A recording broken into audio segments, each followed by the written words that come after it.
Bine v-am găsit, dragii mei din Zodia RAC, oriunde v-ați afla. Bine ați venit tuturor pe canalul meu, Tarot Flor de Loto, numele meu este Nina și ca de obicei mă bucur să vă am alături la fiecare lectură.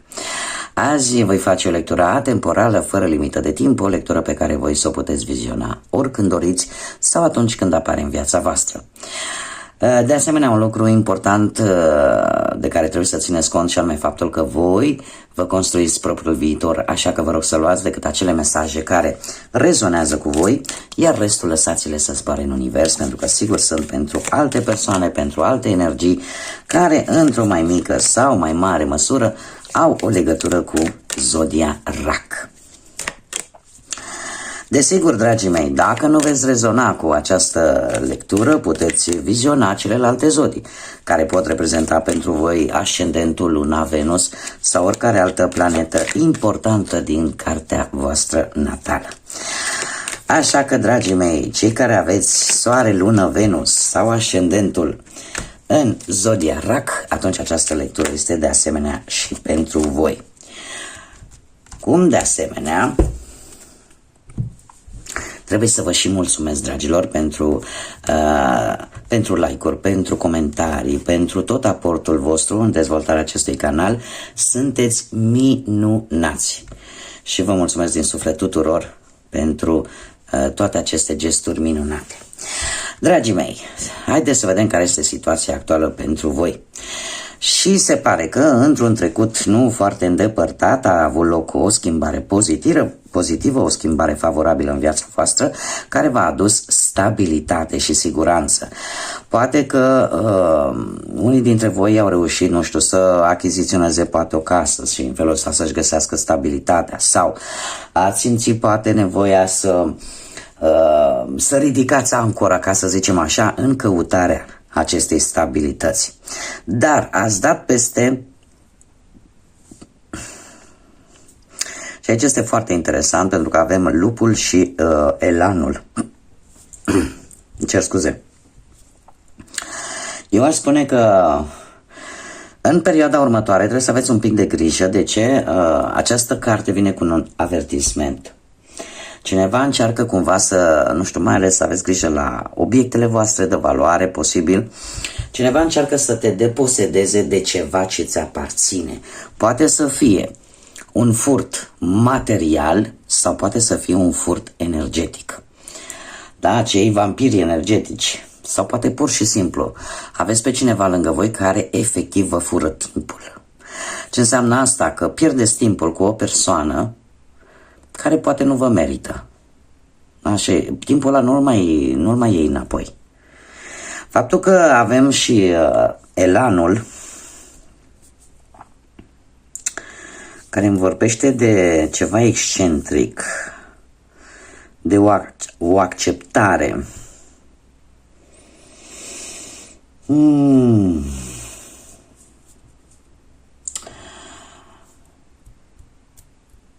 Cum să spun eu, ori această persoană e o persoană care îi place să iasă în evidență, persoană foarte excentrică. Da? Asta ca să-ți dai probabil seama cam despre ce persoană este vorba. Este cineva care în general este foarte, o persoană mândră cu nasul așa pe sus și care încearcă să-și etaleze podoaba. Da, cu ceea ce deține sau ceva de genul ăsta. Cum de asemenea, tot această carte, faptul că avem acceptarea, îmi vorbește foarte mult de voi. Și de faptul că voi trebuie să vă acceptați așa cum sunteți și să nu vă comparați cu ceilalți. Fiecare persoană este unică în felul său, iar voi trebuie să vă dați seama de lucrul ăsta. Da? Că toți avem și calități și defecte, doar că anumite calități la unii dintre noi ies un pic în evidență și asta ne face speciali, asta ne face unici. Deci cu elanul aici, eu aș spune că trebuie să te accepti, fix așa cum ești, cu calități, cu defecte. Nu știu dacă această persoană tot îți repetă că nu ești bun de nimic sau nu te uiți la tine cum arăți, că mai cunoaștem și specimene de genul ăsta. care parcă încearcă să te vadă după un anumit tipar. Dar tu trebuie să te accepti așa cum ești. Da? Pentru că nimeni nu e perfect. Și ar trebui, părerea mea, cel puțin ce îmi transmite mie această carte, să lucrezi la slăbiciunile tale în mod deosebit.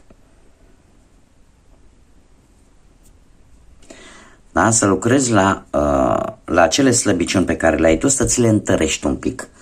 Da? Să nu mai fii așa de, cum să spunem, nu știu dacă e bine spus slab, dar să-ți crești un pic vibrația. Da? Haideți să vedem, pe partea asta profesională, pentru dragii mei din RAC, în următoarea perioadă, avem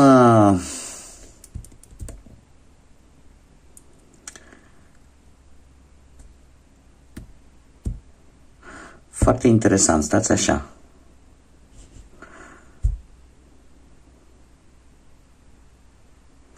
Patru de bâte.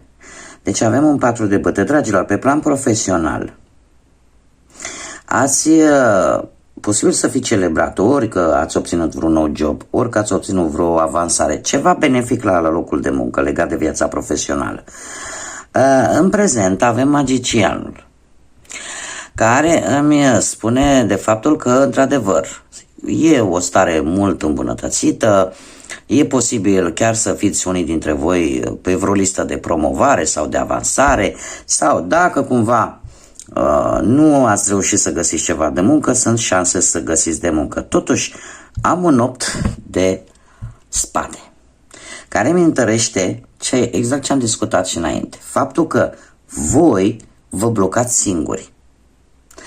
8-ul de spade este cartea, arcanul minor renumit, care în permanență ne vorbește de anumite situații în care te autoblochezi tu pe tine, prin gândurile care ți le faci, prin, cum să spun eu, prin lipsa de claritate. Da? Parcă nu poți să vezi foarte clar anumite situații care sunt legate de viața voastră profesională. Da? Și aș putea spune că e posibil la locul de muncă să te lovești de anumite prejudecăți din partea unor persoane sau a unei persoane, cum bine am văzut aici.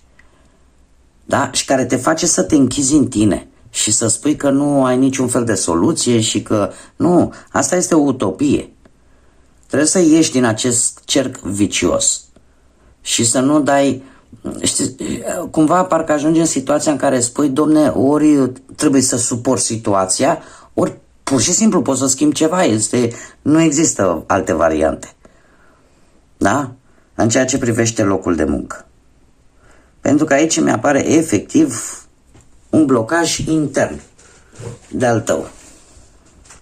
Dar care, trebuie să vă mai spun un lucru, e posibil să nu fie situația atât de gravă pe cât o percepi tu. Da? Și trebuie să mai vă zic un lucru. Noi ce atragem, aia primim.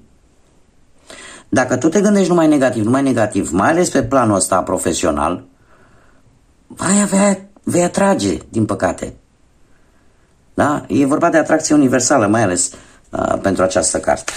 Haideți să vedem cu bănuții cum stați, dragilor din RAC, în următoarea perioadă de când voi urmăriți această lectură. Și avem carul. Se pare că cu bănuții ați recuperat niște vechi datorii într-un trecut nu foarte îndepărtat, sau ați primit ceva bănuți din exterior.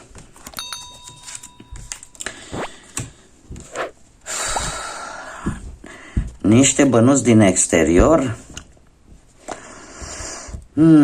Ceva, un câștig neașteptat de care ați avut parte în trecutul vostru apropiat. În prezent avem un 4. Dragilor, unii dintre voi în acest moment e posibil să fiți undeva, poate la odihnă, de ce nu? Într-o mică vacanță. Avem un 4. Un 4 de spade care îmi vorbește despre pentru alții dintre voi despre un mic blocaj financiar care nu va dura, dar ținând cont că ați primit bănuții ăștia, eu mai tare aș crede că unii dintre voi chiar simțiți nevoia de odihnă și sunteți așa într-o fază de recuperare, ca să zic. Chiar dacă poate unii dintre voi ați avut nevoie de acești bănuți pentru o situație medicală. De asemenea, și acest lucru e posibil. Avem un 6 de spade care îmi vorbește despre niște bani care pot ajunge la voi, niște bani pentru care voi ați luptat, da? Pentru care voi v-ați bătut și nu mai durează mult și ajung la voi. Da? Dar e o cantitate de bănuți pentru care, sau o situație financiară, mă scuzați, pentru care voi chiar v-ați luptat. Haideți să vedem cu dragostea cum stați, dragii mei. Pentru cei prima oară, pentru cei care sunteți într-o pereche. Hei, dragilor dragi, ați traversat în ultima vreme destul de multe conflicte în relație.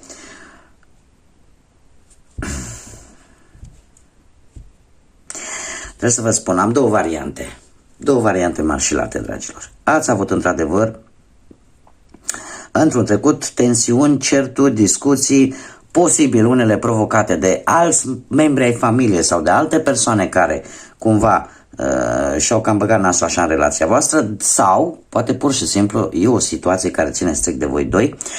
Totuși am un as de spade care pe partea asta relației, cel puțin relația de pereche, se pare că tu îți vei da seama sau în acest moment ți-ai dat seama, ai acea claritate, da? Sau poate afli un adevăr care te va face să vezi lucrurile mult mai clar, da? Și e posibil cu acest 4D că până aici totul e bune, adică toate sunt cam la fel. De aici se divide, avem două variante. Ori veți avea acel dialog sincer și rațional în care voi veți afla că de fapt discuțiile care sunt în interiorul relației voastre sunt din cauza rutinei care s-a instalat în relație și a faptului că obișnuința asta este cel mai mare inamic al relațiilor, indiferent câtă iubire există, și atunci veți ști ce să faceți. Va trebui să faceți, să abordați un nou stil de viață, da? Să încercați cumva să reînviați flacăra aia a iubirii dintre voi, sau avem a doua variantă în care poate tocmai că ai aflat de un adevăr, posibil să vrei să închei această relație, dar cu acest 4 de cupe, eu aș spune că unii dintre voi parcă nu țin cont, nu știu dacă perechea voastră sau poate chiar voi, poate nu ține cont de nevoile celuilalt. Și ar fi bine să clarificați lucrul ăsta și se pare că îl veți clarifica. Da? Și veți vedea încotro va merge, dar unii dintre voi, chiar dacă se vor decide în primă fază să renunțe la relație, totuși mie cu acest 4 de cupe mi se spune că de fapt problema este se poate rezolva. Da? Și ține foarte mult de rutină. Asta trebuie să vă spun. Haideți să vedem pentru cei care sunteți singuri. De rutină sau poate de faptul că, v-am mai spus, unul dintre voi nu se gândește și la celălalt. Aș zice că e un pic de egoism. Haideți să vedem. Cei care sunteți singurei. Ați trecut de curând printr-un capitol încheiat. Unii dintre voi poate chiar ați reușit să cunoașteți poate pe cineva care poate nu vă dați seama, dar va juca un rol important în viața voastră. Posibil să fie cineva dintr-o altă țară, da, sau la mare distanță și chiar unii dintre voi au în cap să facă pasul ăsta mare și să ducă să locuiască cu această persoană acolo sau persoana respectivă să vină să stea cu voi. În prezent avem un doi de bâte. Un doi de bâte care îmi spune că este o persoană pe care eu aș spune că tu o cunoști. Și mie cărțile îmi spun că e cam exact ce cauți tu.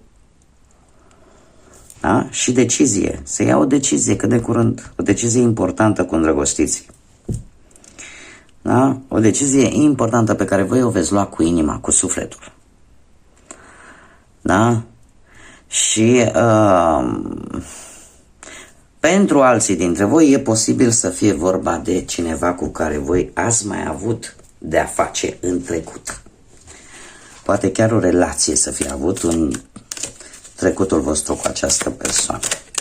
Haideți să vedem ce mesaj au florile pentru voi, dragilor.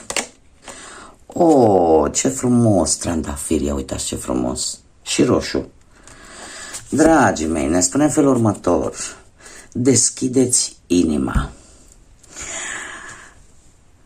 Acea promisiune a iubirii este mai importantă atâta timp cât, dar nu se va putea realiza dacă tu nu-ți vei deschide inima. Dar promisiunea iubirii este importantă, dar nu se poate realiza dacă nu-ți vei deschide inima. Așa cum acest lucru poate vindeca acele blocaje și acele răni din trecutul tău pentru a putea trăi adevărata pasiune pe care tu o cauți. Mai pe simplu așa și pe înțelesul tuturor, acest mesaj îmi spune că trebuie să fiți deschiși, cei care încă mai aveți anumite frici, anumite răni care încă vă dor, da? Să încercați să le, să le lăsați un pic deoparte și să vă deschideți inima pentru a primi iubirea din partea celeilalte persoane. De ce? Pentru că atâta timp cât tu nu vei fi deschis, va fi foarte greu să ajungă la tine acest sentiment pe care, paradoxal, unii dintre voi chiar și-l doresc să-l aibă în viața lor. Dar pentru asta trebuie să fiți deschiși către schimbare. Da? Să fiți deschiși către schimbarea asta pozitivă care vine în viața voastră. Așa cum, vedeți că și spune, așa cum se pot vindeca acele blocaje și acele răni din trecut, așa se poți și primi. Adică așa cum ai reușit să te închizi, te poți deschide precum un trandafir. Da? Adică, mai ales pentru cei care trăiesc în această stare de multă vreme. Bun, dragii mei, aceasta a fost lectura pentru voi. Eu vă mulțumesc pentru prezență și de asemenea, dacă ați rezonat, dacă v-a plăcut, nu ezitați, abonați-vă cei care nu ați făcut-o deja. Aștept like-urile, comentariile, distribuirile voastre, pentru care vă mulțumesc din suflet, anticipat, și de asemenea vă doresc ca următoarea perioadă să vă ducă multă liniște sufletească, multă înțelepciune și multă energie pozitivă, foarte multă energie pozitivă. Da, să puteți traversa orice lucru care vă aduce așa o stare de stres și de supărare, da, să dispară pur și simplu. Așa că, dragii mei, până în data viitoare când ne vom reîntâlni, numai bine vă doresc, liniște sufletească și lumină în suflete și în gânduri. Până la următoarea lectură, să fiți iubiți, dragilor!